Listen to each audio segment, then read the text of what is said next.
여러분 반갑습니다. 김덕희입니다. 자, 이번 시간은요, 제 2강이죠. 2강. 총 4강으로 나눠집니다. 파이널 모의고사는요. 그래서 1강 끝났고 1강이 제일 어려운 과목입니다. 그래서 1강에서는 제가 이제 옷 색깔을 자주 바꿨지 않습니까? 좀 여러분들 좀 더 파트별로 각인하시라고요. 2강은 쉽습니다. 2강, 3강, 4강은 아주 쉽습니다. 이제 편안하게 즐기시면 됩니다. 사실은 1강만 봐도 벌써 합격의 기운이 뿜뿜 올라오실 겁니다. 50번 갑니다. 흔히 일반적인 종합 심리검사 풀 배터리, 사랑의 배터리가 아니라 풀 배터리네요. 배터리가 뭐냐 이거예요. 자동차 배터리인가? 뭐 이렇게 생각하시는 분들인데 이런 걸 모르니까 어렵게 느껴지는 거예요. 심리검사에 어떤 분이 종합적인 심리검사를 그냥 풀 배터리 검사라고 그래요. 뭐 인지검사, 성격검사, 흥미검사 이런 모든 종합 심리검사를 그냥 배터리 검사라고 한다라고 하시면 될 것 같습니다. 그래서 배터리 검사는 그냥 종합 선물 세트가 아니라 종합 심리검사다. 이 중에서 신경심리검사예요. 신경심리는 뭐예요? 뇌와 뇌질환과 관련 있는 겁니다. 뇌질환과 관련 있는 검사를 신경심리라고 합니다. 모든 종합검사에서 뇌와 관련된 검사 2가지만 쓰시오. 4점이에요. 이거 검사명만 쓰면 되겠죠. 오케이. 웩실러 지능검사. 웩실러 지능검사는 뇌질환의 임상진단을 알 수 있습니다. 웩실러 지능검사를 통해서. 그래서 뇌 손상 여부를 알 수 있다. 2번째. 이거 그냥 참고사항이에요. 그냥 심심할 때 읽어보시고 안 심심하면 읽지 마세요. 벤더 게스탈트 검사. 벤더 게스탈트 검사 9장의 카드로 해서 이 카드별로 어떤 그 카드의 순서, 방향 이런 여러 가지 모양을 보고 뇌질환 유무를 알 수 있습니다. 그래서 벤더 게스탈트 검사. 이것도 쓰기 싫으면 그냥 BGT 검사.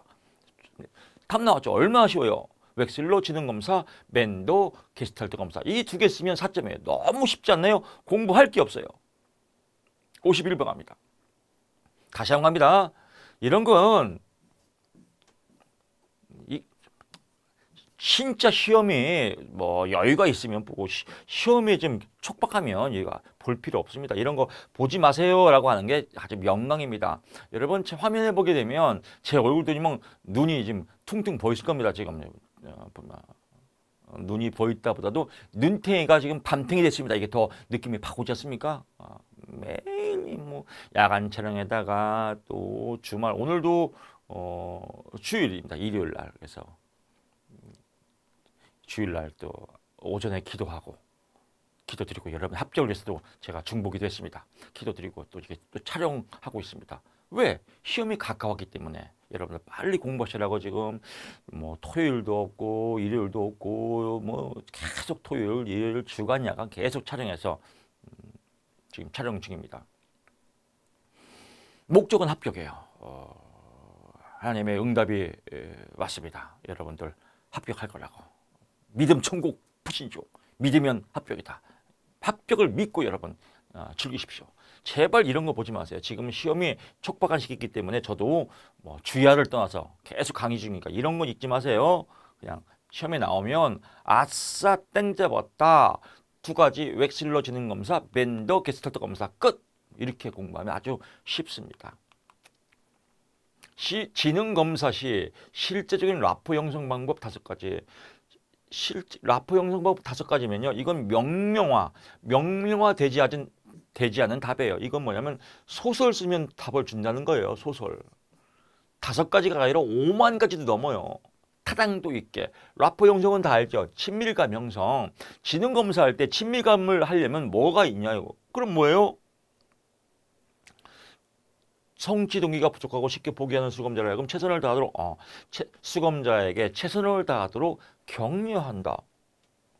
또 지나치게 긴장하고 불안한 수검자를 하여금 안심하고 검사에 집중할 수 있도록 돕는다.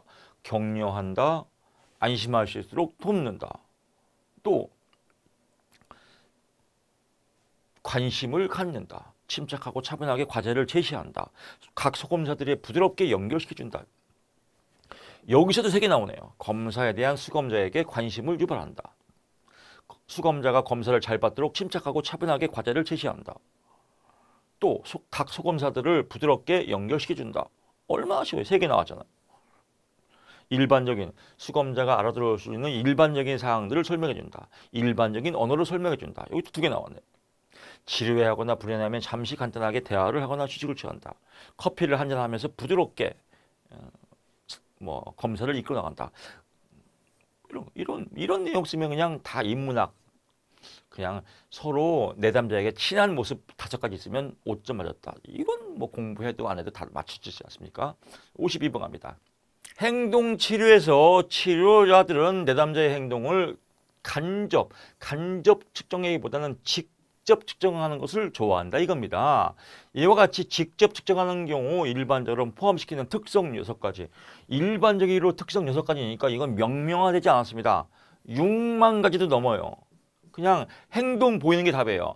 근데 여러분들 강의의 좋은 점은 뭐냐면 강의의 좋은 점은 그냥 소설 쓰라고 하면 너무 막연하지 않습니까? 그래서 소설 쓰기, 대충 소설 쓰기에 어떤 준거, 기준을 잡아주는 게 강의예요. 이렇게 대충 소설 쓰세요. 그래서 우리 임상심사 실기시험은 사실은 공부보다는 대충 소설 쓰기예요. 대충. 인생도 마찬가지예요. 인생도 대충 사는 연습을 해야 돼요. 우리가 대충을 못 사니까 인지정서 행동, 합리정서 행동 이론의 REBT 이론인데 뭐냐? 당위성의 오류. 대충을 못 사는, 대충 사는 게 합리적이라는 겁니다. 대충 사는 게 정확하게 완벽하게 사는 게 비합리적 신념이라는 겁니다. 대충 사는 게 합리적이다 이겁니다. 우리 또 MBTI도 마찬가지고요. 여기서도 뭐예요? 너무 완벽하게 강박적으로 우울감을 갖고 이렇게 살면 병적 요인이란 말이에요. 대충 살자. Nothing. 우리가 영어 배울 때는 제가 영어 배울 nothing. 인생 아무것도 아니야. 아무것도 아니야. 뭐 될 대로 되라. 뭐 잘 되겠지. 이런 대충 사는 법. Nothing. 아무것도 아니야 인생. 시험 아무것도 아니야. 이런 nothing 이런 배짱을 갖고 여러분 사는 게 이게 건강한 겁니다. 이게 합리적인 신념이고. 나 합격이야. 뭐 대충 쓰면 되는데 10개는 맞춰갔지. nothing 아무것도 아니야 시험. 인생 아무것도 아니야. 뭐 이런 배짱. 이게 건강한 자아입니다. 이 건강한 자아를 배우는 게 심리학입니다. 심리학. 상담 심리학이고요. 우리가 임상 심사 이거 많이 했습니까? 그래서 특히 심리사 중에서 임상 파트면 내가 건강해야 돼요. 그래서 nothing 대충 사는 법, 대충 쓰는 법을 배우는 게 필요합니다. 그래서 소설 쓰는 건 이런 기준을 알려주는 거죠. 그래서 움직임의 형태, 내담자가 어떻게 움직이냐, 움직임의 형태, 움직이는 빈도수와 움직이는 양, 움직이는 형태, 이것도 헷갈리면 그냥 움직이는 양, 움직임의 강도, 자극의 통제, 잠재 기간, 움직임의 질 이런 것 갖고 6개만 쓰면 됩니다. 설명 필요 없습니다. 그래서 아주 간단합니다. 53번 갑니다. 재활용 이건 뭐 징그럽게 나왔지 않습니까? 손상은 뭐 다쳐서 손상된 거죠. 장애, 다친 거가 장애가 된 거고, 핸디컴, 다친 거가 장애가 돼서 불이익을 당하는 거 이거예요. 얼마나 쉽습니까? 손상. 생리적, 심리적, 해부학적 구조 또는 기능의 이상이 있는 상태를 말한다. 즉 이상이 있으면 다친 거죠. 그래서 구조 또는 기능에 있어서 다쳐서 이상이 있는 상태를 손상이라고 한다. 뭐 이런 거 안 써도 됩니다. 5점짜리입니다. 너무 길게 쓸 필요 없습니다. 장애는 손상으로 인해 정상적인 행동을 수행할 수 할 능력의 제한 또는 결핍된 상태를 장애라고 한다. 핸디캡은 그 손상이나 장애로 인해서 정상적인 역할 수행의 제한 또는 장애가 발생함으로써 사회적 불이익을 경험하는 것을 핸디캡이라고 한다라고 쓰면 될 것 같고요. 개입 방법 차이점은 뭐예요? 뭐 동일한 질환이나 사고에 의한 신체적 곤충 요인인 경우에는 기관의 차이에서 뭐 장애는 쭉 나오지만 뭐 여기서 여러분 소설만 쓰면 됩니다. 핸디캡의 경우에는 뭐 권익, 옹호, 편견에서 제도적 변화 등의 사회적 측면에서 사회 체계를 변화를 유도하는 초점을 둔 사회적 이거는 핸디캡의 개입은 뭐예요?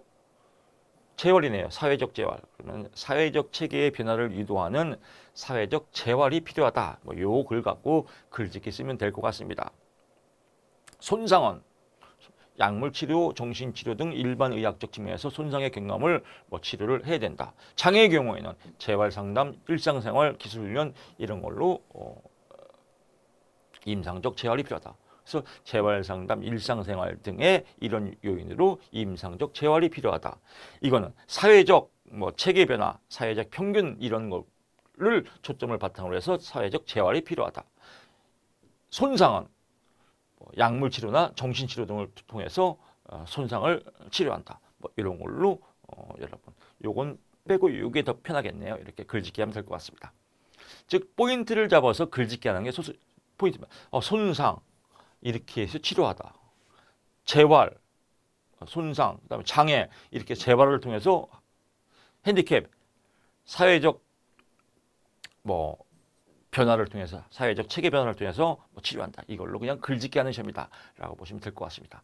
TCI 척도, 기질 및 성격 검사의 척도를 이루는 4가지 기질, 3가지 성격을 쓰고 이거는 명명화되어 있으니까요. 설명하시죠. 기질, 그래서 4가지 기질, 자극 추구, 새로운 자극이나 보상 단서에 이끌려서 행동을 활성화하고 유전적 성향과 관련이 있겠다.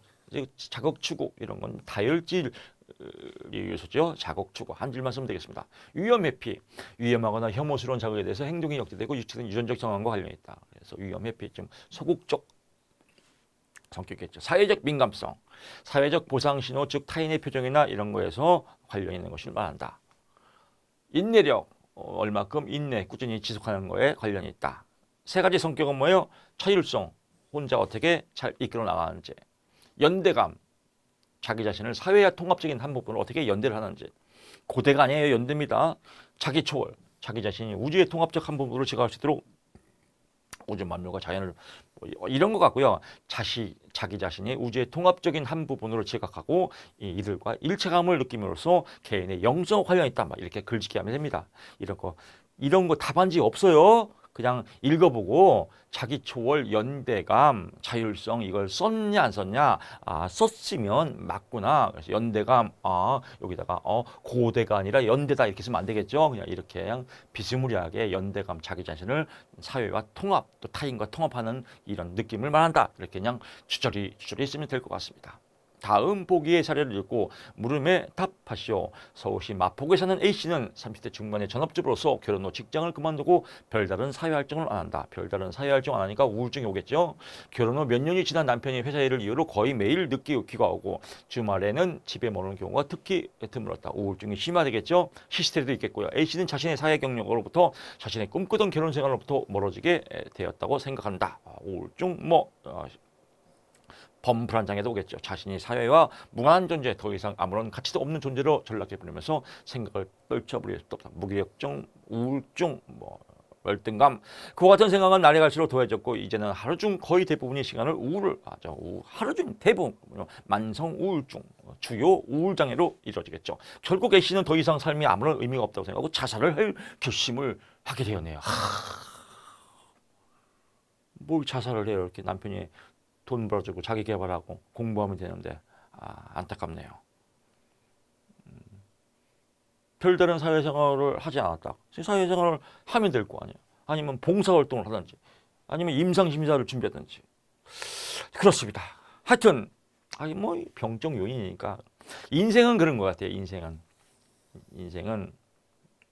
수레바퀴인 것 같아요. 이게 인생에 여러 가지 파동이 있는데 이걸 잘 넘어가야 되는데 이 인생의 수레바퀴가 작은 사람들은 이걸 못 넘어가요. 그래서 이렇게 조그만 수렁이 있으면 수렁에 금방 빠져버려요. 빠져서 올라와야 되는데 못 올라와요. 계속 헛바퀴 돌죠. 이 상태도 이런 상태죠. 번아웃 상태. 이런 상태의 치료 방법은 딱 3가지예요. 처음에는 약물. 처음에는 상담이겠죠. 상담. 2번째는 약물. 3번째는 영적 치료. 저는 이렇게 봅니다. 저도 마찬가지예요. 저도 이럴 때가 있었거든요. 주식 중독에 걸려서 인생에 아주 파멸을 겪을 때가 있습니다. 그래서 상담을 통해도 안 되고 약을 먹어도 안 되고 결국은 영적으로 제가 치유를 받았습니다. 하나님을 통해서 믿음 천국 불신조 믿으면 천국이다. 그래서 주식 중독이 끊어지더라고요. 그래서 끊어지고 신앙을 갖게 되면서 맑은 마음으로 지금 이렇게 잘 살고 있습니다. 수레바퀴가 빠지면 이걸 올라가는 방법이 3가지가 필요할 것 같습니다. 상담, 약물, 또 영성. 이 상담 파트에서 이제 우리가 주인공이죠. 우리 상담사들이 주인공이죠. 여러분들도 예비 상담사 아니겠습니까? 그래서 자, 그렇습니다. 하여튼 이때 주요 우울장애 진단에서 우울 증상을 네 가지를 교죠. 여기 이 중에서 네 가지 뭐 많이 있겠죠. 여기서 뭐 우울장애, 결혼 생활로부터 점점 꿈꾸던 결혼에서 점점 멀어지게 되었다. 사회와 무관한 존재, 아무런 가치도 없다. 또 대부분이 우울 시간을 보낸다. 내 삶은 뭐 의미가 없고 자살을 이게 다 우울 증상 아니겠습니까? 자살 위험성에 대한 항목을 세 가지 기술하시어 나왔습니다. 여기 나왔어요. 하루 중 대부분이 우울한 기분이다, 흥미와 즐거움을 상실했다, 뭐 이런 거, 불면 과도한 수면이다, 뭐 이런 것들 쓰면 될 것 같고요. 쓰면 답입니다. 자살 위험성에 대한 평가 항목을 세 가지 기술하시오. 그래서 자살 위험성에 대한 평가 항목, 자살 의도를 평가하고, 자살 방법을 평가하고, 자살 준비를 평가하고, 자살 시도를 평가한다. 이 중에서 세 가지만 쓰면 될 것 같습니다. 자살 위험이 높을 경우 해야 할 대처 방법, 가족이나 가까운 사람에게 알려준다. 혼자 있지 못하게 한다. 자살을 시도할 수 있는 위험한 물건이나 상황에 가까이 있지 않게 한다. 정신의학적 전문의를 포함해서 자살 예방 전문가를 만나게 한다. 뭐 이거는 여러 가지 있죠. 아까처럼 항우울제 같은 이런 약물 치료를 한다. 뭐 상담 치료와 약물 치료를 병행한다. 뭐 이런 것들 그냥 주저리 쓰면 답이겠습니다. 그러니까 이런 것들이 인문학 문제예요, 사실은. 자살 위험이 높을 경우 해야 할 대처 방법이 세 가지가 되겠습니까? 이건 상식이지 않습니까? 그냥 쓰려면 여러분들이 헷갈릴까 봐 이렇게 준도를 잡아주는 거야. 이런 걸로 그냥 대출 3개짜리 소설 쓰면 되겠다. 가족이나 가까운 사람에게 알려야 된다. 혼자 있지 못하게 한다. 또 위험한 물건이나 상황을 가까이 있지 않게 한다. 이거 얼마나 쉬워요. 알면 겁나게 쉽지 않습니까? 56번 갑니다. 임상 장면에서 환자의 신경심리평가. 신경심리평가는 뭐예요? 뇌와 관계 있죠. 뇌질환 평가입니다. 종합심리검사, 배터리 검사죠. 그래서 뇌와 관련된 배터리 검사. 이러한 풀배터리에는 보통 지능검사가 포함된다. 풀배터리 지능검사를 놓은 이유 전체적인 지능평가를 할 때 웩슬러 지능검사죠. 이게 이유가 뭐냐 이거예요. 지능검사는 개인의 신경학적 문제와 정신건강의학적 문제를 감별하는 진단하는 데 사용한다. 그럼 이것도 뭐 초기 빠른 사람은 나누겠죠. 개인의 신경학적 문제를 감별 진단할 수 있다. 개인의 정신건강의학적 문제를 진단할 수 있다. 2개 나오겠네요. 개인의 성격적 특징을 파악하는 데 사용된다. 개인의 정서적 특징을 파악하는 데 사용된다. 4개 나왔네요. 개인의 적응에 도움을 주는 강점은 물론 장애를 일으키는 약점을 파악하는 데 사용된다. 강점뿐만 아니라 약점을 파악하는 데 사용된다. 개인의 지적 능력뿐만 아니라 인지적 특징도 파악할 수 있다. 뭐 이런 거 주저리 소설 쓰면 되겠습니다. 57번 갑니다. 다음 보기의 사례를 읽고 물음에 답하시오. 서울시 마포구의 어느 초등학교 5학년 학생인 김모양은 평소 또래 친구들과 어울리지 못하고 집단 따돌림을 당한 목숨을 끊었다. 같은 반 학생들은 집단 따돌림을 당한 가담한 여부를 떠나 김모양 자살 소식을 시리에 빠졌다. 심지어 김모양의 죽음에 대해서 죄책감까지 느끼게 됐다. 가담도 안 했는데. 김모양의 담임선생님은 이러한 사실을 이건 이제 외상후 스트레스 뭐 이런 충격이겠죠. 교장 선생님은 아이들의 심리적 안정을 위해서 임상심리를 학교로 초대했다. 이제 임상심리사가 왔죠. 여러분이 간 거예요, 학교에. 이 학생을 상담하러. 보기와의 내용과 관련된 임상심리사의 주요 역할, 기능에 대해서 기술하죠. 주요 역할 어떻게 해야 돼요? 상담해야겠죠. 기능, 건강하게 다시 학교 생활을 하시도록 도와주는 거죠. 임상심리사가 학생들을 도울 수 있는 방법, 구체적으로. 이제 어떻게 잘 도와주냐? 구체적으로 4가지가 뭐냐? 이런 내용입니다.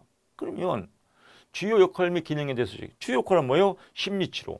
동급생의 자살로 인해서 심리적인 충격을 받고 있는 학생들을 심리적 문제를 해결해서 노력하게 한다. 심리치료. 또 자문. 김모양의 담임선생님과 학교 교장선생님은 학생들의 심리적 문제와 관련된 경험 또는 정보 부족으로 인해서 치료적 해결책을 제시할 수 없다. 임상심리사는 해당 분야의 전문가로서 요청에 의해서 자문을 제공하게 되는데 자문을 제공한다. 뭐 이렇게 보면 되겠죠. 임상심리사가 도울 수 있는 방법. 심리적인 충격을 받고 있는 학생, 학부모, 교사들에게 필요한 교육적 자료와 전문적 조언을 제공한다. 또 교내 보건교사와 함께 학생들의 부적응적 정서를 해소하기 위해서 놀이치료, 미술치료 등 이런 집단 상담 프로그램을 계획한다.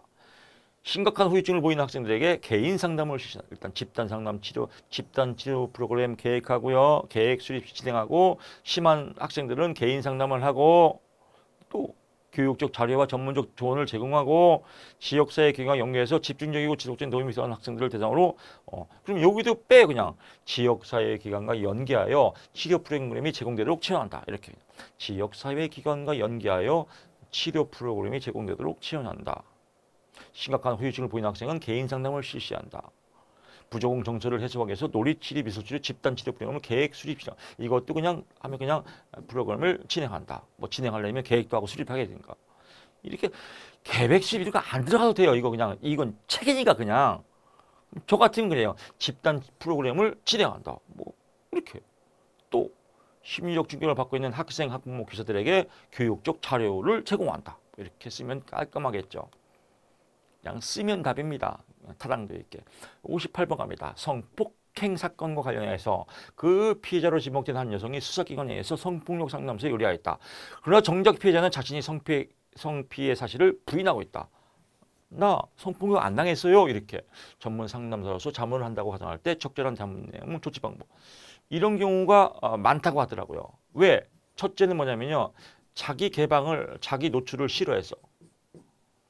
두, 사건을 그냥 묻어두고 싶어서 뭐 이런 내용입니다. 그래서 이런 거 자문 내용 및 조치 방법. 자문 내용. 성폭력 피해 후 피해자는 성폭력에 대한 충격과 혼란의 단계를 거쳐서 자신의 성폭력 사실을 인정하지 않고 부정단계에 접어들게 된다.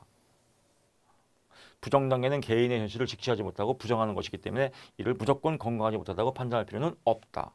피해자가 성폭력 피해 이후 부정단계로 들어갈 경우 성폭력 자체에 대해서 외관상 무관심을 표현하는 만큼 상담을 받지 않는 경향을 보일 수 있다. 결국 성폭력 상담에 있어서 위기 개입은 피해자에 대한 유일한 개입이 될 수 있다는 것을 점에서 중요하다. 이렇게 앞 글자마다도 맥이 이어지겠네요. 조치 방법은 뭐예요? 성폭력 피해자는 성폭력 관련 핵심 감정들을 감당할 수 없을 때 의식적, 무의식적 수준에서 핵심 감정을 억압 부인하는 경향이 있다. 따라서 억압된 감정을 표현하도록 선행하여야 한다라고 나오고요. 그 다음에 상담사는 피해자에 있는 내담자에게 보조를 맞춰서 내담자의 화제를 치도록 쭉 한 다음에 만약 내담자가 성폭력 피해자의 문제가 없다고 계속해서 부인하는 경우 일단 수용하며 언제든지 상담의 기회가 있음을 알려준다. 여기는 뭐예요? 억압된 감정을 표현하도록 한다. 여기는 뭐예요? 그래도 계속 부인할 경우에는 또 다음에 상담할 기회가 있다고 알려준다. 이렇게 두 가지 맥락을 갖고 글짓기 하면 되겠다라고 보시면 될 것 같습니다. 59 갑니다. 순환성 장애의 진단. 순환성 장애는 뭐냐면요. 순환성 장애의 맨 꼭대기는 조증이에요. 조증. 두 번째는 경조증. 조증은 아주 심한 거죠. 업된 마음이 심한 거고 경조증은 업된 마음이 덜 심한 거고 이 밑에 이 선이 이렇게 주기가 이렇게 있는데 파동이 이 밑에가 순환성 장애예요. 뭔가 조증과 경조증의 증세가 있는데 병적 유임을 왔다 갔다 해요. 여기까지는 안 올라가지만 잠재적으로 경조증과 조증의 증상이 있다. 그래서 왔다리 갔다리 하는 걸 순환성 장애다. 그래서 요 척도에는 안 들어가지만 잠재적 상태를 순환성 장애라고 한다. 세 가지는 뭐예요? 그래서 기분사파에 해당하지 않는 경조증, 그러니까 우울, 조증이나 경조증의 기분사파에는 들어가지 않지만 뭐 2년 동안 다수 기간에 걸쳐서 나타난다. 2년 이상 기간 동안 경조증 기간과 우울증 기간이 절반 이상을 차지한다. 아무런 증상이 없는 기간이 2개월 이상 지속되지 않는다. 주요 우울사파, 조증사파, 경조증사파를 한 번도 경험한 적이 없다.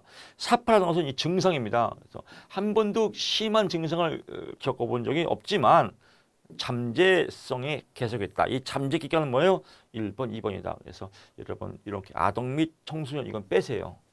하나 외우고 있는데 바쁘니까 이런 거 빼더라도 스트레스가 엄청 줄어듭니다. 그래서 2년 이상의 기간 경조증과 우울증 기간이 절반 이상을 차지하며 물론 증상이 기간이 절반 이상 차지하는 겁니다. 사파가 없는 거예요. 기분 사파가. 그래서 뭐 기분 사파가 없는 거지 증상들은 잠재되어 있다라고 보시면 될 것 같습니다. 60번 갑니다. 다음 보기의 내용을 읽고 질문에 답하시오. 여러 가지 심리적인 문제에 대한 아동의 대처 능력이나 적응 잠재력을 평가하기 위해서 내적 외적 쭉 나옵니다. 그래서 이럴 때 아동의 대처 능력, 아동이 어떻게 대처하냐, 아동이 어떻게 탄력적으로 대처하냐. 그래서 자아탄력성이다. 그래서 간단하게만 쓰면 됩니다. 3점짜리입니다. 똑같이 나옵니다. 61번 갑니다. 카우프만 검사가 다른 개인용 지능 검사와 구별되는 특징 3가지. 그래서 카우프만 검사 대가리죠. 지능을 인지 처리 과정으로 본다. 그래서 지능을 대가리가 이렇게 문제 해결을 하는 것처럼 이를 혹은 또 과제 문제 해결 능력에 순차적으로 처리 또는 분리해서 측정한다라고 나옵니다. 그래서 척도의 특징적 구성이 나오고요. 처리 과정의 중심 나오는데 여기서 보게 되면요. 지능검사, 카우프만 검사는 지능을 인지 처리 과정으로 보고 이를 순차 처리적이냐 동시 처리냐에 따라서 분리해서 측정한다. 뭐 이렇게 요거 한 줄 쓰면 되겠어요. 1. 2. 카우프만 검사는 처리 과정 중심의 결과로서 검사 결과에서 근거한 교육적 처치가 가능하다. 3. 카우프만 검사는 인지 발달의 근거에 연령별로 실시하여 하위 검사를 차별화하였다. 3. 카우프만 검사는 자네와 운의 기능을 고루 측정할 수 있는 하위 검사들로 구성되었다. 요거 하나, 요걸 외울 수 있죠. 이렇게 왜냐하면 척도의 특징적 구성, 처리 과정이 이런 거 외우면 복잡해요. 그러니까 여러분들 여러분 쉽게 제가 모범답안을 알려드린 겁니다. 이렇게 지능을 인지 처리 과정으로 보았다라고 써도 됩니다. 또 처리 과정 중심의 결과로서 검사 결과에 근거한 교육적 처치가 가능하다. 교육적 처치 가능. 또 연령별로 실시하는 하위 검사들로 차별화하였다. 이렇게 맥락만 잡으면 아주 쉽습니다. 62번 갑니다. 사회 성숙도 검사에서 아동의 측정 영역 6가지를 기술하시오. 그래서 영역입니다. 자조 영역, 혼자 얼마큼 할 수 있냐. 이동 영역, 혼자 어떻게 기어다니고 뭐 이런 능력. 또 작업 영역, 또 의사소통 영역, 자기관리 영역, 사회 영역. 이건 명명하는 답이기 때문에 외우는 수밖에 없습니다. 63번 갑니다. 만성정신질환을 가지고 있는 환자의 치료. 만성입니다.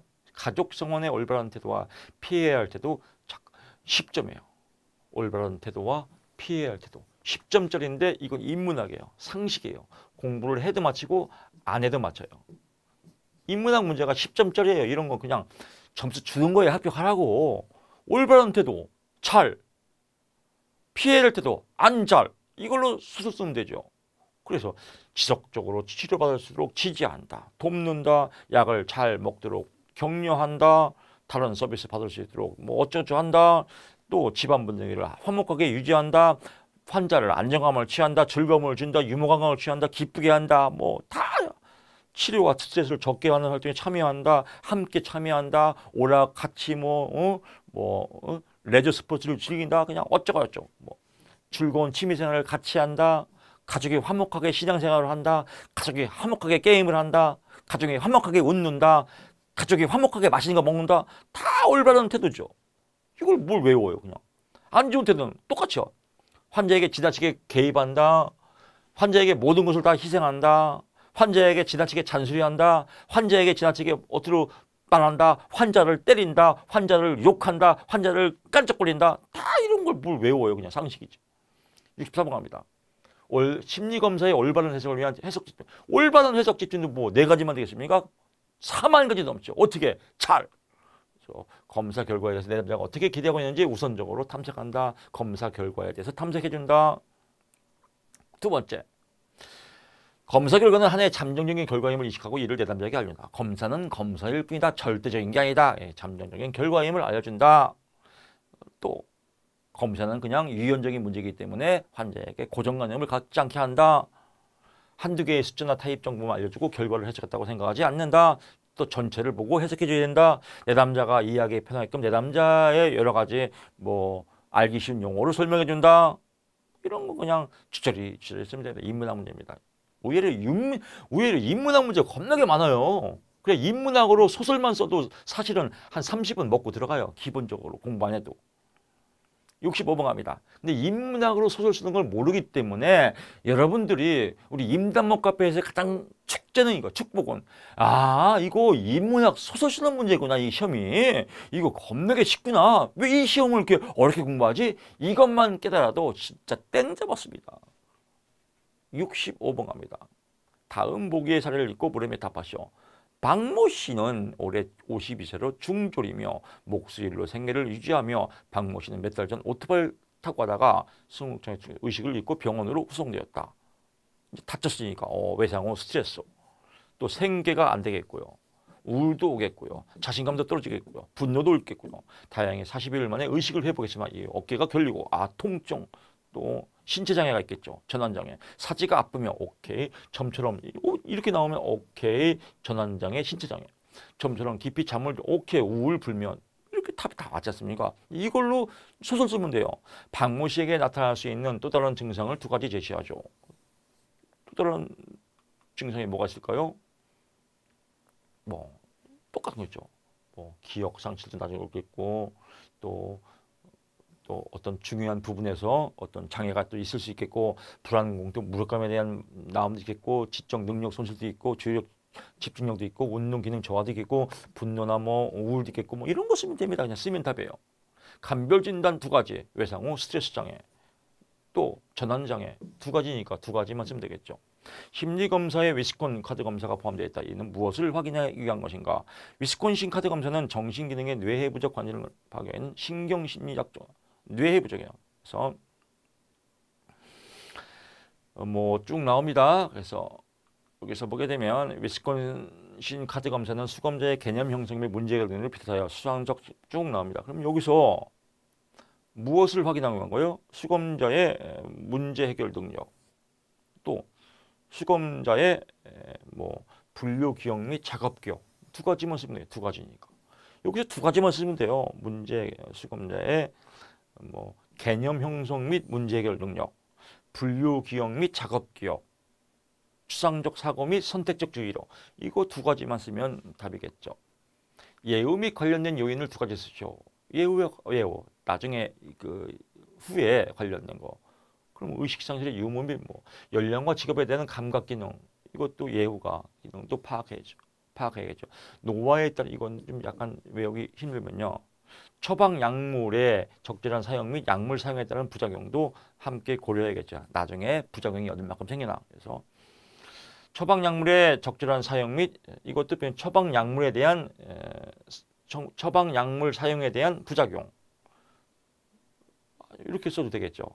또 연령과 뭐 직업에 따른 감각 운동 기능 직업 재활이 안 될 수 있지 않습니까? 이런 걸로 쉬운 거 두 가지만 쓰면 됩니다. 의외로 쉬워요. 포인트만 잡으시면.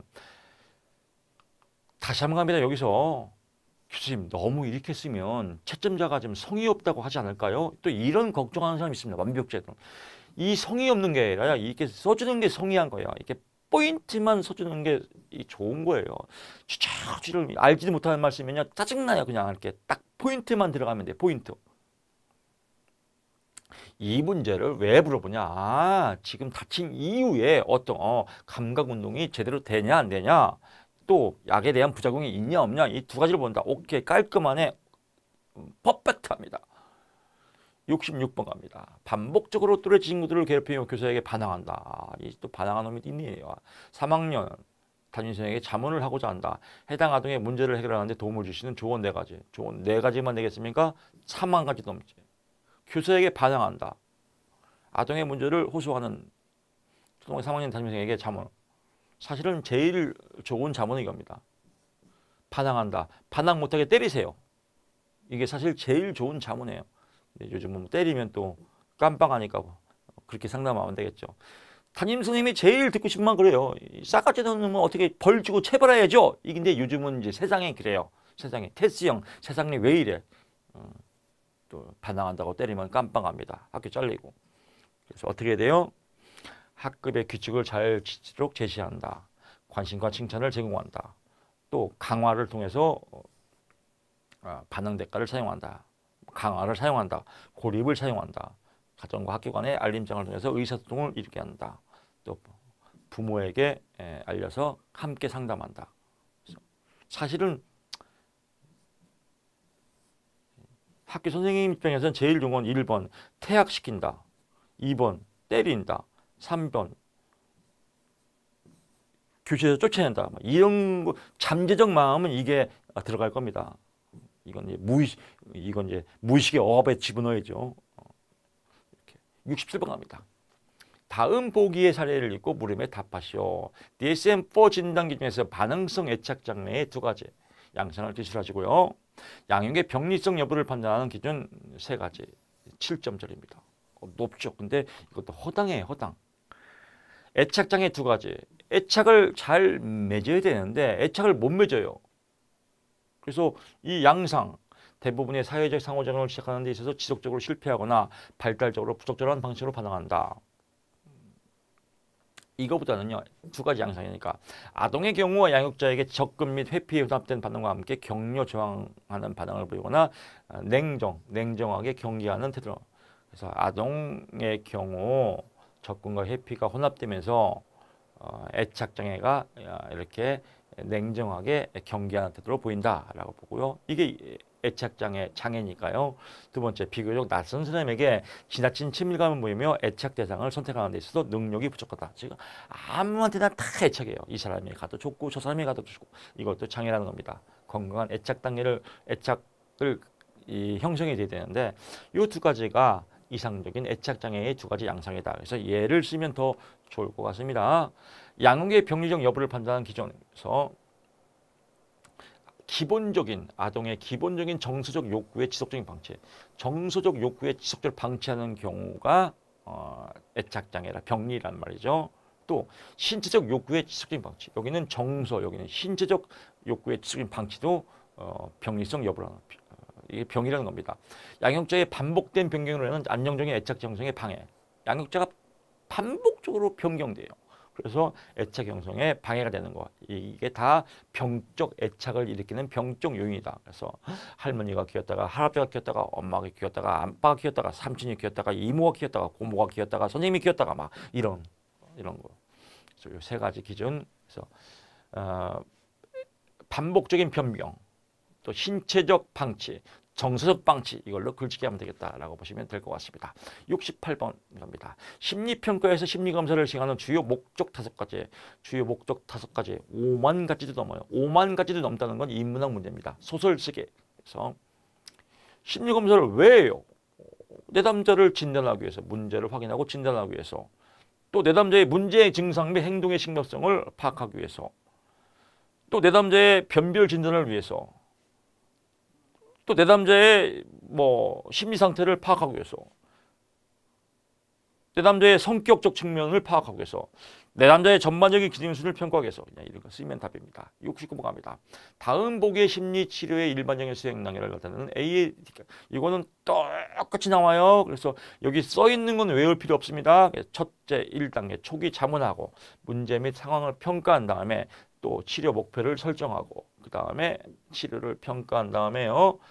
치료 종결 후에 추적 회계 또 치료가 잘 됐는지 안 했는지 이제 추후를 평가하는 겁니다. 그래서 아니면 또 다시 한번 또 순환하는 거. 그래서 초기 자문, 치료 목표 및 설정, 치료 평가, 추적 회계 이렇게 단순 외우시면 됩니다. 이런 거는 명명화된 답이에요. 똑같이 써야 돼요. 이렇게. 그래서 명명화된 답은 똑같이 쓰고 안 그런 건 준거를 잡아서 소설 쓰고 이게 포인트입니다. 특정 공포증의 하위 유형 세 가지를 쓰세요. 세 가지만 쓰면 됐죠. 그래서 특정 공포증, 동물이 공포스럽다. 동물형. 또 자연 환경이 공포스럽다. 자연 환경형. 또 혈액 주사 손상형. 이건 지금 길면 긴 건 패스. 상황이 공포스럽다. 그래서 비행기, 엘리베이터 밀폐된 건 공황장애겠죠. 그래서 딱 3개, 하나, 둘, 3개만 딱 외워서 6점. 교수님 저 이거 외웠는데요. 외우시라고 그냥 외운 걸 하십시오. 71번 갑니다. 다음에서 설명하고 있는 가족치료 이론은 무엇인지 쓰세요라고 했습니다. 그래서 헤일리가 제안했고 인간 행동의 원인보다 해결주의죠. 가족이 호소하는 문제를 해결하기 위해서 가족 해결주의예요. 그래서 가족치료 이론은 무엇인지 쓰세요라고 하면 전략적으로 해결하자. 그래서 3점짜리예요. 그냥 전략적 가족치료다. 이거 아셔야 됩니다. 그냥 3점짜리. 그래서 전략적 가족치료. 헤일리 나오면 전략적 가족치료. 또 여기서 보게 되면요. 문제 다시죠. 가족치료 나왔네요. 치과 도시 가족 치료. 앞에다가 앞에다가 뭐예요? 헤일리가 제안했다. 어떻게 전략적으로 하라고 그래서 전략적 가족 치료 이렇게 외우면 3점 먹고 들어갑니다. 72번 갑니다. 만성정신질환자들의 병원 탈시설 추세를 되는 이유 3가지. 3만 가지도 넘습니다.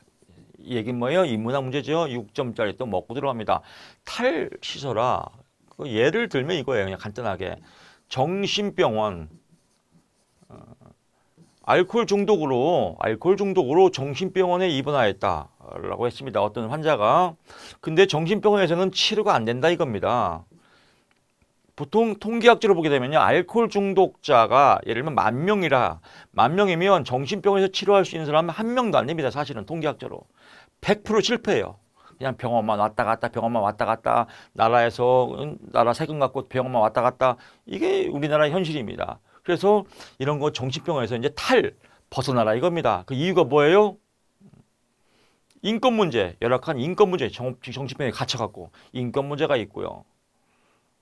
또 뭐 수용 방임 및 학대로 사회 문제 뭐 비슷한 맥락이겠죠. 또 수용 대상자 알코올 중독자 엄청 많죠. 알코올 중독자뿐만 아니라 우리나라는 중독 공화국인 것 같아요. 알코올 중독자, 도박 중독자, 도박의 가장 꽃은 뭐예요? 주식이죠. 우리나라 통계상 주식은 2집에 1명이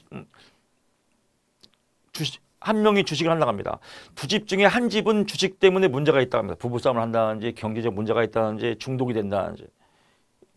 도박공화국이죠. 주식 중독, 도박 중독, 알코올 중독, 카지노 중독, 빠찡구 중독 이런 거에 대한 수용 대상자의 급격한 증가, 욕구의 다양화. 수용 대상이 너무 많으니까 이제 시설론을 할 수 없다는 겁니다. 그럼 정부에서 사회적으로 상담소를 이렇게 상담 시설 이런 거. 상담 시설은 아니죠. 탈시설이니까. 탈시설하는 시설은 갇힌 거예요. 그래서 상담사를 대고 뽑는다든지 상담소를 많이 만든다든지 이런 거죠. 또 정부 재정의 절감. 알코올 중독자 1명 입원하는데 한 달에 40만 원을 줍니다. 한 달에 40만 원씩 나라에서 돈을 줘요. 그러니까 그냥 일 안 하고 또 술 처먹고 또 병원 가 있고 일 안 하고 술 처먹고 병원 가 있고 재정의 절감. 또 사회적 약자에 대한 보호 방식이 실업부터 지역사회에서 아까처럼 상담소라든지 어떤 이런 인권 문제라든지 이런 걸 해서 지역사회에 흡수한다 이런 걸 갖고 소설을 쓰면 됩니다. 73번 갑니다. 현 병력을 기술하는 데 있어서 포함되어야 할 사항 5가지를. 현 병력은 현재 병이에요. 현재 병에 대해서 현재 병 갖고 5가지만 되겠습니까? 5만 가지죠. 언제 발생했냐? 어떻게 상황이 됐냐? 또 증상의 위치는 뭐냐? 증상의 양상은 뭐냐? 증상의 정도는 어떠냐? 증상의 시간 어떠냐? 하나, 둘, 셋, 넷 이것만 해도 4개네요. 또 치료 경력은 어떠냐? 증상에 대한 대응 노력은 어떠냐? 현재 정신 건강 상태는 어떠냐? 현재 신체 상황은 어떠냐? 현재 가족에 대한 상황은 어떠냐? 이런 거 쭉 쓰면 그냥 5개 쓰면 답입니다. 74번 갑니다. 정신장애 취약성. 그렇죠. 모델. 이거 스트레스를 많이 받는다. 어떤 사람이? 취약한 사람이. 어떻게 취약한 사람이? 선천적으로 약한 사람 또는 후천적으로 환경에 적응 못하는 사람. 이걸로 글짓기 하면 되겠죠. 그래서 특정한 장애에 걸리기 쉬운 개인적 특성인 취약성과 환경으로부터 주어지는 심리적 스트레스가 상호작용해서 병을 유발시킨다. 취약성. 2가지다. 그래서 유전적, 생물학적, 인지적, 정서적으로 이런 취약하다. 특정 장애에 걸리기 취약하다. 이건 써두고만 안 써두고만 이렇게 쓰면 되겠네요. 75번 갑니다. 성인 심리 치료와 구분되는 아동 심리 치료의 5가지 특징. 아동이죠. 아동을 어떻게 치료하냐. 보통 아동들은 혼자 못 오죠. 부모랑 같이 오게 되는데 이때 아동 의뢰 동기 어떻게 치료를 오게 되는지 의뢰 동기를 먼저 알아야 되겠고요. 언어 발달, 연령에 적합한 전달 방식, 또 언어가 얼마큼 잘 발달되었는지, 또 언어뿐만 아니라 인지 정서 발달 상태도 봐야 되고, 환경적 배경, 내담자가 처한 사회적 맥락에 대한 인식이 필요하다. 지금 어떤 상황인지, 이건 상황이죠. 그러니까 내담자가 왜 오게 되는지, 아동의 언어 발달은 어떤 상태인지, 아동의 인지 정서 발달 상태는 어떤 건지, 아동의 현재 환경은 어떤 건지, 그래서 상담에 대한 이해 치료자의 상담사의 역할과 또 치료자의 기대하는 바의 명확성을 어떻게 치료를 해야 되는지, 그러니까 어떻게 치료해야 되는지, 아동의 환경은 현재 어떤 건지, 아동의 인지 발달 상태는 어떤 건지, 정서 발달은 어떤 건지, 아동의 언어 발달은 어떤 건지, 아동의 의례 동기는 어떤 건지, 뭐 이런 거 쓰면 됩니다. 아동의 신체 발달은 어떤 건지, 뭐 이렇게 주저리 쓰면 그냥 아동에 대한 내용이 쓰면 되는 겁니다. 이런 것도 채점자가 애매하기 때문에 그냥 쓰면 다 답 줍니다. 76번. 병원의 정신과나 정신보건센터에서 환자를 평가하기 위해서 면담할 때 일반적으로 유의해서 보아야 할 사항 두 가지 쓰시오. 일반적으로 유의하면 그냥 일반적인 거 쓰면 되겠죠. 병원의 정신과나 정신보건센터에 환자를 평가하기 위해서 이것도 마찬가지예요. 유의해서 봐야 되는 거. 심리평가의 사유. 즉 평가 면담을 통해서 내담자의 부적응 문제 및 의뢰된 사유, 내담자에 관련된 환경 생활을 수집해야 된다. 사실 이 얘기나 이 답이나 똑같아요. 이 답이나 의뢰 동기, 아동만 들어가는 거죠. 아동의 뭐 의뢰 동기, 아동의 언어 발달, 아동자만 들어가는 의뢰 언어 발달 인지 똑같은 거 아니에요. 여기도 왜 오게 되는지, 문제, 환경, 생활, 상황. 그러니까 결국은 다 글짓기 시험이에요. 상담 심리는 애매한 답이 많아요. 애매한 답이 많다는 거는 어려운 게 아니에요. 대충 쓰면 점수 준다 이겁니다. 역발상을 해야 돼요. 애매한 답이라 너무 힘들어요. 애매한 답이니까 대충 쓰면 점수 주겠죠. 얼마나 쉬워요. 이런 거 쓰면 되겠다라고 보고요. 발달 사적 정보, 평가 면담을 통해 개인의 역사적, 사회적, 가족력 이런 발달 사적 정보를 수집해야 된다. 그래서 발달 사적 정보 하나, 또 심리평가의 사유, 그래서 두 개 쓰면 두 가지죠. 그래서 앞달만 쓰면 되겠다. 쓰면 답이다라고 보고요. 정신상태 평가, 이거는 뭐 써도 나는 병적으로 발달 사적 정보가 안 이어져요. 그러면 그냥 정신상태를 평가하는 걸로 쓰면 되겠습니다. 어렵지 않죠? 다음 보기의 사례를 읽고 물음에 답하시오. 올해 30세인 A씨는 지난 1년 전부터 주위 사람들을 비해서 누군가가 감시한대요. 환청이죠. 자신이 평소 하는 말이 언론에 보도되고 있대요. 환각이죠. 정신병이네요. 조현병. 알아들을 수 없는 말 혼자 중얼중얼요. 와야 되는 언어. 종종 문을 걸어담지 다른 사람과 만나는 것을 거부한다. 조현병. 딱 나왔죠. 위의 사례에서 조현병의 증상을 나타내고 보이고 있다. 조현병 양성 진단과 음성 진단의 의미. 양성은 증상이 심한 거, 음성은 심하기 전. 양성은 뭐예요? 망상, 환각, 환청, 와야 된 언어, 행동. 그래서 누군가 자신을 감시하고 있고 뭐 이런 거 쓰면 되겠고요. 음성은 정서적 둔마, 무논리증, 무언어증, 무욕증, 의욕이 없는 거. 문을 걸어 잠글 때 다른 사람과 만남을 걸었다. 그래서 사회적 기술의 결핍. 이건 이제 음성은 그래도 중증 환자는 아니에요. 중증 환자 가기 전이죠. 혼자 문을 걸어 잠그다가 이제 못이 보이네. 우와 막 이렇게 되겠죠. 아주 알면 쉽습니다. 그래서 이 내용 보고 양성이 뭐고 음성이 뭐냐. 양성은 심한 거 여기서 글짓기 하고, 음성은 뭐 문을 잠그고 걸어 잠궜다. 이거 갖고 글짓기 하면 되겠다. 아주 쉽습니다. 이런 거 맞히면 얼마나 재밌어요. 공부 참 재밌지 않아요? 6점 먹고 들어가요. 오케이. 심한 거 양성 몇 개 여기서 쓰고. 그래? 여기서 보면 지 말이 언론에 통해 보도되고 미친 거 아니에요? 누군가 자신을 감싸고 있고 뭐 지금 안기부여원요? 이런 거 혼자 중얼거린다. 양성. 문을 걸어 잠글 때 사회적 폐쇄하고 있다. 이건 음성. 충북 음성이 아니라 음성이에요. 78번 갑니다. 신경심리평가, 뇌죠, 뇌. 뇌질환 평가의 일반적으로 다뤄할 주요 평가 영역 6가지를 쓰시오. 뇌 볼 때요? 지능도 봐야 되고, 기억과 학습 능력도 봐야 되고, 언어 기능도 봐야 되고, 주의력도 봐야 되고, 정신 처리 속도도 봐야 되고, 시각 구성 능력도 봐야 되고, 집행 기능도 봐야 되고, 성격도 봐야 되고, 뇌 이상에 있는 거 보는 거예요. 이거. 6만 가지도 넘죠. 이거. 그래서 그냥 대충 뇌 질환의 내용 나오는 거예요. 방향 감각 상실, 기억력 상실, 학습 능력 장애 뭐 이런 거 쓰면 되겠습니다. 79번 갑니다. 재활과 치료의 의미와 차이. 이것도 많이 했죠. 치료 뭐예요? 상처나 질병을 낫게 하는 일 또는 이를 완화하기 위해서 계획된 체계적 과정. 치료받는 거죠. 재활, 신체, 정신적, 사회적 기능의 기능장애나 기능장애, 부적응장애에 대한 무능력 상태 이런 걸 감소시키거나 제거하면서 기능과 능력을 회복시켜주는 것은 재활. 또 상처나 질병을 낫게 하는 건 치료. 이걸로 글짓기 하면 답이 되겠죠. 치료와 재활의 차이. 치료, 개인의 증상과 병리를 감소하는 것이 목적이다. 어쩌고저쩌고 쓰는 재활, 개인의 강점, 자원을 개발하는 것이다. 동기부여해주는 것이다. 이런 것도. 신체 재활, 직업 재활, 특수교육 이런 거 있다. 현재와 미래에 초점을 준다. 이런 거 그냥 글짓기 하면 되겠습니다. 쓰면 답이다. 이것도 엄청 나오죠. 치료 재활의 주요 개념. 그래서 병리 뭐예요? 병적 소인. 병리는 병을 일으키는 원인이에요. 그래서 정신병적 증상을 일으킬 수 있는 뇌종양이나 이거 안 써도 됩니다. 그냥 원인 요소에 의한 이것도 중추신경계 이상이나 병적 소인을 병리라고 한다. 손상, 생리적, 심리적, 해부학적 기능에 이상이 있는 상태다. 장애 이런 걸로 능력이 제한되거나 결핍된 상태다. 핸디캡 이런 걸로 사회적 불이익을 받는 것이다. 라고 쓰면 될 것 같습니다. 81번 갑니다. 또 나왔네요. 손상장애 핸디캡의 3단계를 구분할 수 있다. 장애는 뭐예요? 손상으로 인해서 정상적인 행동을 수행할 수 있는 능력이 제한 또는 결핍된 상태다. 개입 방법. 어떻게 장애를 극복해야겠죠. 그래서 예를 들어 교통사고를 당해서 장애를 입었다. 그럼 어떻게 해야 돼요? 이제 개입 방법.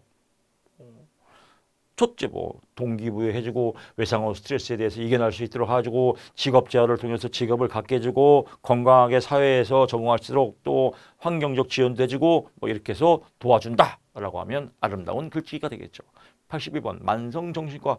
교수님 여기 꼭 교통사고해야 되나요? 아니에요. 그냥 A씨는 나무 위로 올라가다 떨어졌다. 이렇게 써도 되겠고요. 또 A씨는 수영하다가 또 다쳤다. 이런 걸로 가서 그냥 글짓기 하면 됩니다. 82번 만성정신과 환자의 치료와 재활을 위한 가족의 태도 세 가지만 쓰래요. 3만 가지도 넘는데 세 가지만 쓰래요. 그래서 세 가지만 쓰라. 가족의 태도, 긍정적인 거. 환자가 지속적으로 할 수 있도록 도와준다. 약을 잘 먹도록 도와준다. 스트레스를 적게 하는 활동에 참여한다. 부정적. 그래서 여가 활동이나 개인적 활동을 포기시킨다. 지나치게 비판적이다. 욕을 한다. 때린다. 그런 거죠. 83번 갑니다.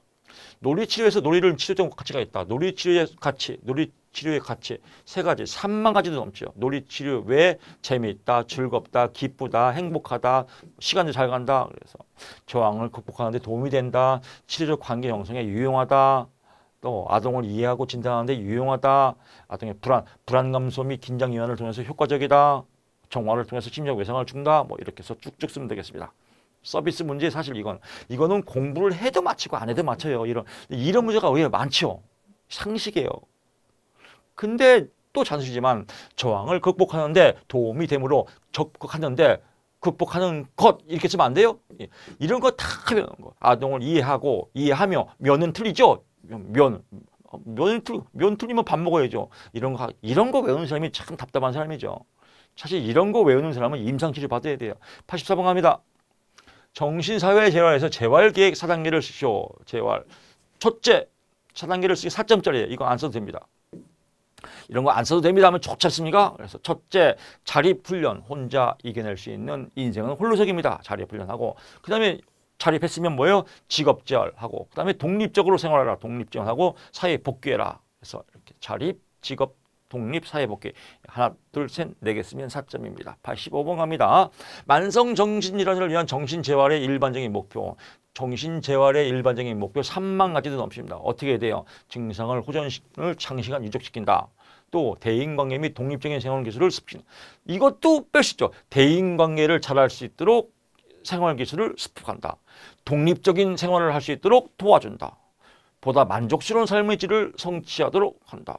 이런 거 쓰면 되겠습니다. 86번 갑니다. 인터넷 중독에서 벗어날 수 있는 추천하는 방법 4가지. 4만 가지 넘어요. 인터넷 중독. 컴퓨터를 공공장소인 거실에 둔다. 부적절한 사용을 방지한다. 시간을 맞춰서 사용한다. 사용 이렇게 또 뛰는 거죠. 취미생활이나 운동을 권유한다. 또 인터넷 중독에 대한 상담을 받아본다. 많죠. 약을 먹는다. 그냥 대충 쓰면 답입니다. 4점 먹고 들어갑니다. 서비스 문제죠. 즉 답안지에 누가 객관적이고 타당성을 이렇게 쓰는 능력이에요. 이 사람이 상담자로서의 기본적인 자질이 있냐 없냐 이걸 보는 시험이에요. 근데 어떻게 정확하게 또박또박 한 글자도 안 빼먹고 이렇게 책대로 써야 되냐 이런 강박증, 완벽증 이런 사람들이 우울이 있고 정신병리가 있는 겁니다. 대충 쓰면 합격이다. 87번 갑니다. 가족을 하나의 유기체로 보는 뭐 백바와 백바는 뭐 같은 성을 가진 사람들의 뭐 이렇게 있는 것 같아요. 알 거 없어요. 어떤 건지. 뭐 백반지 무슨 뭐 백반지 뭐 알 거 없고 가족 치료의 기본적인 전제 조건. 그럼 사람들 간의 관계에 대한 주목, 관찰자와 관찰 대상에 대한 상호 맥락 이런 거 좀 어렵지 않나요? 그러면 이거는 명명된 답이에요. 왜? 백바와 백바라는 사람이 명명해놨기 때문에 가족 치료는 개인과 개인의 문제를 별개로 보는 시각에서 벗어나 사람들 간의 관계, 가족 치료는 개인의 문제라기보다는 관계의 문제이다 라고 쓰면 깔끔하겠죠. 이걸 풀었으면요. 가족 치료는 전일적 관점에서 관찰자와 관찰 대상 간의 상호 의존을 강조하므로 가족 치료는 관찰자와 관찰 대상 간의 상호 의존을 강조하였다. 왜보다는 무엇에 대해서 강조하였다. 그래서 왜보다는 무엇에 대해서 강조하였다. 관찰자와 관찰 대상 간의 상호 의존성을 강조하였다. 개인과 개인의 문제라기보다는 또 관계의 문제로 보았다. 뭐 이렇게 쓰겠으면 깔끔하겠죠. 88번 갑니다. 88번 문제. 임상적 면접의 서면 보고서 포함할 사항 5가지. 5만 가지도 넘어요. 인문학 문제죠. 면접, 서면 보고. 글로 쓰는 거예요. 그러면 환자에 대해서 신상 정보를 써야 되고 주호소문이 뭔가, 현재의 병력이 뭔가, 과거의 병력이 뭔가, 그다음에 병전 성격이 뭔가, 개인력이 뭔가 이 중에서 그냥 5개만 골라 쓰면 되겠습니다. 서비스 문제죠. 그래서 설명 이거 안 써도 됩니다. 쓰면 답이죠. 89번 갑니다. 여러분 보면 그럴 거예요. 야 진짜 할 게 없네. 겁나 쉬운 거 아니야? 막 이런 느낌이 들 겁니다. 빨리 시험 보고 싶다 막 이런 느낌 들 겁니다. 사실 파이널 막 D도 보기 싫어요. 아유 저렇게 쉬운 걸 뭘 공부해? 다 아는 건데 이런 생각이 들 겁니다. 89번 전화로 어떤 여성이 다급한 목소리로 자신이 금방 강간을 당했다고 보고하면 두려워하고 있다. 상담자로서 취해야 할 조치 방법 5가지. 5만 가지 넘죠. 어떻게 해야 돼요? 차려야겠죠. 어떻게 잘해야 돼요? 신변 안전 여부를 확인하고 피해자의 말을 경청하고 있는 그대로 수용하고 존중해주고 피해를 거기서 방금 왜 거기 가서 위험하게 이렇게 하지 말라 이거죠. 피해자에게 심적 안정을 찾아주고 가족에게 도움을 요청하고 또 증거를 잘 보존하도록 주의사항을 알려주고 뭐 이런 거 쓰면 되겠습니다. 90번 갑니다. 놀이치료는 놀이가 치료적 가치가 있다고 한다. 놀이치료 또 나왔네요. 놀이치료 좋아하는 놀이치료 그냥 즐거움을 준다. 기쁨을 준다. 행복을 준다. 시간이 잘 간다. 다 써도 답입니다. 91번 갑니다. 다음 사례에서 연구 절차상 문제점을 4가지만 쓰고 각 문제에 대해서 대안을 다시 제안하시오. 한 임상학자가 자신이 새로 개발한 사회공포증 치료법이 있다고 사회공포증 치료법이 있대요. 근데 20명을 선발하는 뭐 쭉 쓰는데 또 자신의 증상에 대해서 심각도를 7점 척도상에서 평정하도록 했다. 그 결과 치료 후의 점수가 유의미하게 낮아졌다. 이 학자는 이 결과를 근거로 자신의 새 치료법이 효과가 있다고 주장했다. 임상 심리학자가 자기가 새로 한 뭐 어쩜 뭘 만들었대요. 그래서 공포증이 의심되는 사람 20명, 공포증이 의심되는 사람 20명 이게 삑자리죠. 공포증이 의심되는 사람을 20명을 선발해야 돼요. 공포증이 있는 사람을 선발해야죠. 그럼 이게 답이에요. 벌써 문제의 에러가 나오죠. 뭐 이런 거 갖고 이제 또 글짓기 하면 됩니다. 1번. 사회공포증이 의심되는 20명을 임의로 선발했다. 이게 삑자리죠. 대안은 뭐예요? 임의대로 설명했다가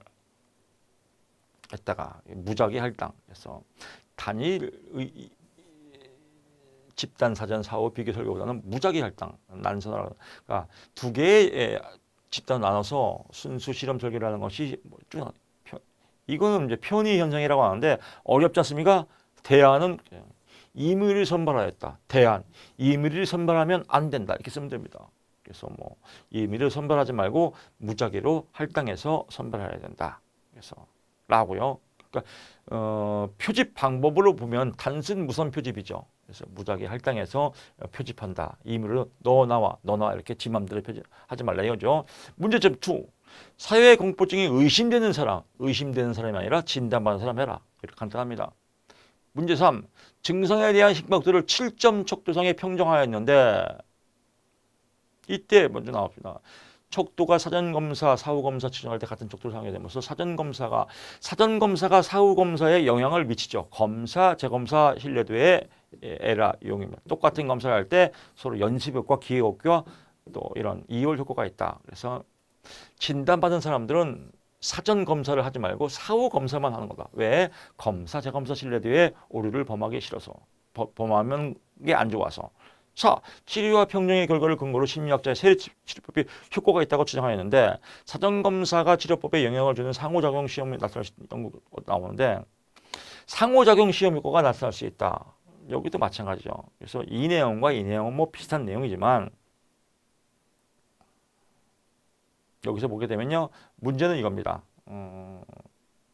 여기서는 7점 척도상으로 평정했는데 척도를 사후와 사전 사후로 나눠서 했다. 그래서 사후 검사만 한다. 척도상이고요. 여기는 뭐냐면요. 여기는 치료와 평정의 결과를 근거로 심리학자의 새 치료법이 효과가 있다고. 새 치료법이 효과가 있다고 생각했는데 이 치료법 자체가 에라라 이거예요. 왜? 사전 사후를 같이 했기 때문에. 그래서 좀 광범위한 범위로 나눈 거다라고 보시면 될 것 같습니다. 92번 갑니다. 다음 영어 많이 나오면 뭐라 했어요? 전두엽 집행기능. 뭐 영어 볼 것도 없어요. 이거 영어 많이 나오면 전두엽 집행기능. 끝. 93번 갑니다. 전화로 어떤 여성이 또 나왔네요. 체크 포인트 하시고요. 심리적 안정 지지 쭉 나오죠. 94번 갑니다. 심리 치료 효과를 가져오는 공통적인 치료 요인. 심리 효과를 가져오는 공통적인 치료 요인 세 가지. 뭐 공통적인 치료 요인 뭐예요? 치료적 관계가 있겠고요. 또 해석, 통찰, 이해를 해야겠고, 정화와 방출이 있고, 긍정적 기대와 자기 효능감이 있고, 자기 감찰이 있고, 이거 그냥 앞대가리만 쓰면 됩니다. 내용만이면.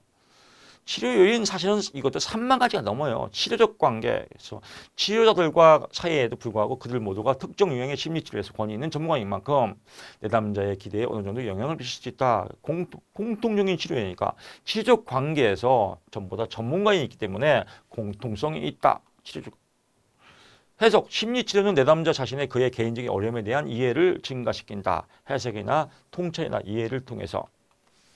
정화 방출, 치료 과정에서 치료자는 내담자로 하여금 자신의 문제를 이야기해서 불편한 걸 쭉 나옵니다. 그래서 내담자로 하여금 감정을 표현하게 해서 정화와 방출을 시킨다. 또 내담자의 긍정적 기대와 자기 효능감을 또 끄집어낸다.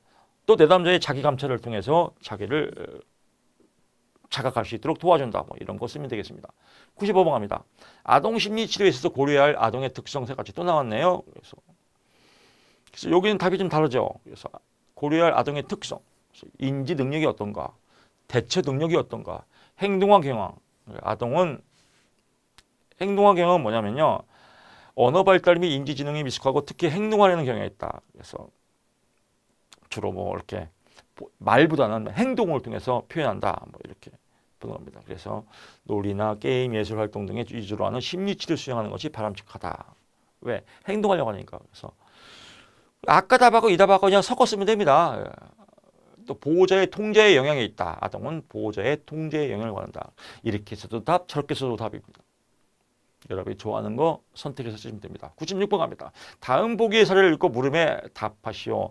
검사자는 뇌졸중 환자를 대상으로 글자 지우기 검사를 실시했다. 그런데 환자는 시야, 좌측의 글자를 못 지웠다. 못 지우는 건 이걸 좌측이니까 이거를 지각하지 못하는 거죠. 이 같은 현상을 뭐냐? 한쪽이 못 본다. 그래서 편측 무시 현상이다. 편측 무시. 왼쪽이 못 보니까 오른쪽이 있겠죠. 어느 방구가 손상인가? 우방구 손상이다. 이와 같은 현상을 할 때 검사는 뭐냐? 선 2등분 검사다. 선을 긋기한다. 이렇게 해서 이쪽에서 이렇게. 그래서 한쪽을 못 끄면 문자가 되겠죠. 그래서 한 가지만 쓰시면 두 가지 쓰면 아주 짜증납니다. 그래서 선 2등분 검사, 우방구 손상, 편측 무시. 쓰면 6점입니다. 간단하죠? 97번 갑니다. 기능성 기억장애. 이거 많이 했죠? 기능성 기억장애는 뭐예요? 뇌기능. 기질성 기억장애는 뇌손상. 뇌가 손상된 건 기질이고 기능성은 뭐 심리적 요인이겠죠. 그래서 기능성의 친구가 교통사고를 당하는 광경을 목격한 후 당시의 사고 장면에 대한 기억을 일시적으로 잃었다. 왜? 심리적으로 충격받아서. 기질성. 교통사고로 뇌 손상을 입었어. 그래서 기억, 뭐 주의적 집, 여기는 이게 주의 집중 곤란이, 뇌 손상을 봐서 주의 집중 곤란이 일어났다. 이건 기질성. 여기도 교통사고 장면 광경을 보고 주의력이 결핍되었다. 이거는 기능성. 이렇게 보시면 됩니다. 98번 갑니다. 여기서 보게 되면요. 얘를 쓰고 얘를 쓴 자체가 벌써 차이점이에요. 차이점은 기능성 장애는 심리적 요인이고 기질성 장애는 뇌 손상 유무다. 뭐 이렇게 쓰면 되겠죠. 98번 갑니다. 파괴적 행동 문제를 보이는 청소년을 대상으로 행동 지도를 수행할 때 행동 원리에 의한 정적 강화 수준을 높여야 하는 이유를 정적 강화는 정적 칭찬, 보상 이런 거죠. 높여야 하는 이유 세 가지. 행동 파괴, 청소년을 대상으로 행동 치료. 이 행동 파괴적인 행동은 반사회성이 있는 애들이에요. 지금 속된 말로 지랄 맞은 애들이죠. 문제야. 이런 애들을 치료할 때 혼내면 들어먹지 않아요. 그러면 거꾸로 뭐예요? 강화. 혼내지 말고 상주라 이거예요. 그래서 보상 추구에 대한 반응 양식. 보상을 적절히 잘 해줄 때 칭찬과 미소 이런 거 할 때 행동이 수정된다. 또 얘들 혼내봤자 효과가 없다. 오히려 더 지랄한다. 그래서 처벌의 낮은 효과성 때문에 그렇다. 또 역기능적 훈육 및 교육 방식으로 인한 부정 행동. 똑같은 거죠. 여기도 뭐 얘하고 확장한 건데 부모나 교사가 청소년의 파괴적인 행동에 대해서 무관심하거나 별다른 개입을 하지 않는 경우, 일관되지 못한 태도를 보이는 경우, 뭐 고함을 지르거나 과도하게 화를 내는 경우 오히려 청소년 파괴적 행동을 더 강화할 수 있다. 그러니까 여기는 뭐냐면 역기능적인 행동이 더 강화돼서 그렇다. 여기는 처벌이 낮아서 그렇다. 뭐 이렇게 해서 정리하면 간단하게 이렇습니다. 보상 추구 반응 양식. 이런 애들은 처벌보다는 칭찬, 미소, 음식 이런 정적 강화를 해줘야 더 효과적이다. 혼내봤자 혼내봤자 효과가 낮다. 혼내봤자 거꾸로 간다. 오히려 역기능적이다. 라고 보시면 될 것 같습니다. 99번 갑니다. 조현병 양성 증상을 보이는 환자를 대상으로 임상심사가 수행할 수 있는 적절한 조현병. 예, 무섭죠. 9시 뉴스 같은 데 보시면 뭐 조현병 환자가 뭐 의사를 칼로 찔렀다. 이런 거 나오지 않습니까? 이게 조현병이에요. 그래서 환각이나 환청이 있을 경우에는 뭐예요? 차분하면서 이해하는 태도로 환자에게 방금 무엇을 보았거나 들었는지 그것의 어떤 내용인지를 구체적으로 물어본다까지만 하세요. 이거 다 하면 정치병 걸립니다. 망상이 있는 경우, 아주 강한 망상적 믿음에 대해서는 논쟁을 피하도록 한다까지 끝. 논쟁해봤자 상담 삼아 손입니다. 와야 된 언어나 행동이 있을 경우 가족 내 환자가 지켜야 할 행동 관계를 미리 설정해 놓는다. 끝. 이렇게 보시면 될 것 같습니다. 문제를 보게 되면요. 대처 방법 세 가지니까 환청이 있을 때 이렇게, 망상일 때 이렇게 한 줄만 쓰면 됩니다. 두 줄 쓰면 짜증냅니다. 이렇게 보시면 될 것 같고요. 100번 문제 갑니다. 다음 보기의 사례를 읽고 물음에 답하시오. 어쩌고 저쩌고 쭉 나왔네요. 보기에서 내담자의 정신장애 및 감별균형하는 정신유형을 제시하고 장애에 대한 A씨는 20대 남성으로서 재수를 하여 돼 올해 3월 대학에 입학했다. 재수를 시작한 지 한 달 만에 기입이 우울하다. 뭐 우울증이네요. 뒤에 다 써 있잖아요. 두통, 소화불량, 불면증이 있다. 두통, 소화, 불면증이 있네요. 매사에 짜증이 나고 집중력이 주의력 집중이 저하됐네요. 또 그와 같은 증상이 지속되었네. 우울증, 뭐 주요 우울장애네요. 별다른 내과적 이상소견이 내과적 이상소견, 신경성이네요. 의사의 추천으로 심리상을 찾게 됐다. 받게 되는데 MMPI가 쭉 나오는데 뭐 MMPI 검사에서 보게 되면요. 뭐가 제일 높아요? OKT. 우울증이 높네요. 또 75가 있고요. 또 그다음에 뭐가 있어요? 그렇죠. 66. 강박증도 높네요. 이 사람은 우울과 강박이구나. 우울과 강박. 완벽주의가 있고요. 또 언어성 검사에서 언어성은 125, 동작성은 90. 동작성이 많이 떨어지죠. 동작성이 맞다는 것은 뭐예요? 주의력 결핍이 있고 ADHD. 또 문제 해결 능력이 낮다. 이렇게 보시면 될 것 같습니다. 전체적인 IQ는 정상이다. 뭐 이런 걸로 그냥 대충 쭉쭉 설프면 돼요. 신체 증상, 한 가지 이상의 신체적 증상을 고통을 호소하거나 그로 인해서 일상생활이 안 된다. 뭐 이렇게 쭉 쓰고 있고요. 범불안장애, 지속적으로 과도한 불안과 긴장이 있는 상태다. 적응장애, 스트레스에서 생활에 적응이 안 된다. 뭐 이런 걸로 썰 풀면 될 것 같습니다. 자, 이렇게 해서 계속 강의하니까 목이 마르네요. 2강 여기서 마치고요. 저는 커피 한 잔 먹고 여러분 3강 때 여러분 찾아뵙겠습니다. 고맙습니다.